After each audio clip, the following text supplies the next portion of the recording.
What's good YouTube? The baby and ask welcome back to my YouTube. What's good YouTube? The baby and ask welcome back to my Facebook. Welcome back to my YouTube channel. If it's the first time, please like, comment, share, subscribe to my YouTube channel. Follow my Facebook. You understand? And yeah, I'm back. As you can see, title. I'm back. Update. Vecco Lupa show. You understand? So if it's the first time, make sure you like, make sure you comment, make sure you subscribe. Guys, do it so fast. Don't tell wrong. Both need to know on your go amazing. So yeah. Yo kana uzopopota ngumezekero danze kuti makuwa blah blah blah blah yo fuck off ndezvako mufara unzwiso I'm a content creator, so update inofana tokupai and yeah, it's not like I'm just doing this for free.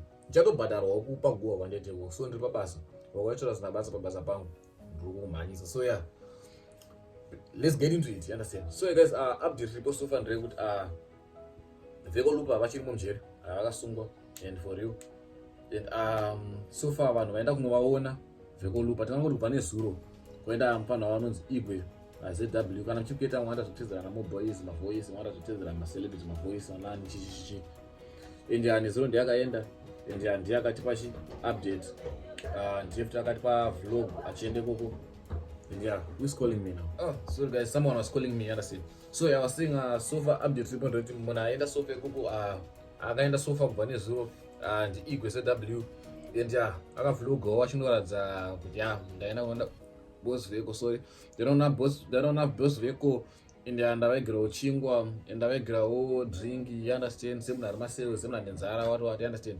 And yeah, boss Vecco watoratidza kuti unofara bo watomuona nepamabhazi umfana umboyeri wadi alivharira se ndavarodzoka bye. Then people they started firing shots kuti mfana wako yatoya zina basa yechichichi vakuratidza boss Vecco, you understand?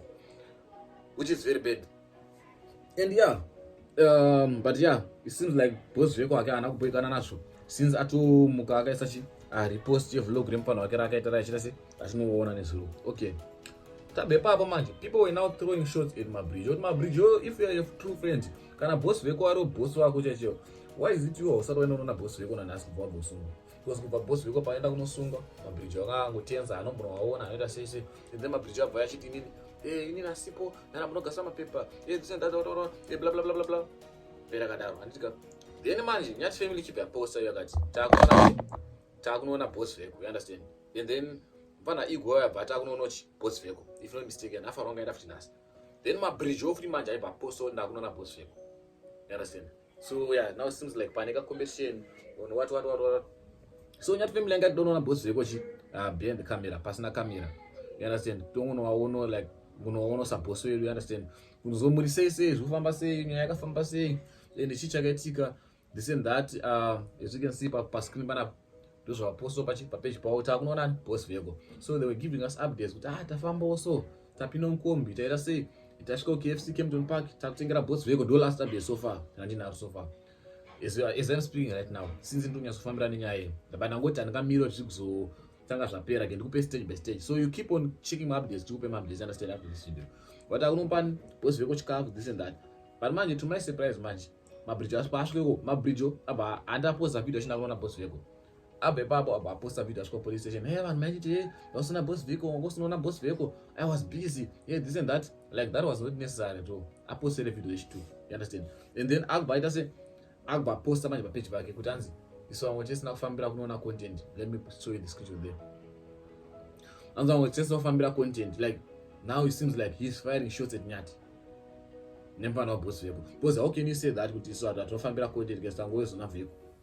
But you were doing content pekutanga kuti takuna boss Vecco waita content. Facebook is gonna pay you about that. Facebook, and I don't care kuti wapa on my updates, it's just an announcement. Whether you're doing advert revan, Facebook will still pay you because it's content. As long as paro show ma as share video rakora update, it's part of content. So kuda kwa nyimbo ranzi vanhu mamchinditi hechi you know, so the video ratoita on Facebook is gonna pay. You know, it's part of content. Updates what to power €1 is part of content.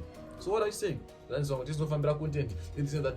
But then manje lazoona manje ranyo ataure zvosoka kuti vana Nyathi vazoposta manje vakati isusu mafans edu aramba kuti chi amungangoone chi boss Vecco behind the camera since mamboita zviri pa camera muchitiko mambe mchasese just do vlog, which means vana Nyathi they are vlogging and they are shooting content as well. Vana boss Vecco vaita sese and yeah. So Mabrijo maybe zvambo wawo here kuti wati here kana kuti ndiyakada kunonzi aenda nota content kana chi akubva posta kuti anzi so vanhu tinofambira content tinofambira na boss Vecco. Like That was not even necessary at all. That was very wrong. You understand? So far, don't Mabrijo aripo, Mabrijo asvike koko, Nyathi Family iriko, Igwe ZW ariko. And yeah, we still waiting for updates. And tiri kumira kuona kuti zvifamba sei, zvichafamba sei. And yeah, do so far nyapaira so nyawarebesa nyaya. And yeah, pachazoka nyati update nichangokupe update meze. So I bet guys hope you enjoyed the video. If you enjoyed the video, please I bet guys hope you have enjoyed the video. If you have enjoyed the video, please like, comment, share, subscribe to my YouTube channel. And praise Magara. And follow my Facebook page as well as TikTok, Instagram, everywhere. Praise Magara. Guys, praise Magara. Understand? Thank you guys for watching. Please like, comment, share, subscribe. I love you guys. Peace out. Don't forget to check my other updates. Each and every update. Each and every update. Then yeah, and go Fambira. And yeah, everything, man. Everything. I said. Nema blog ese arguitika masisi mwezo machika panapo. Let's get into it.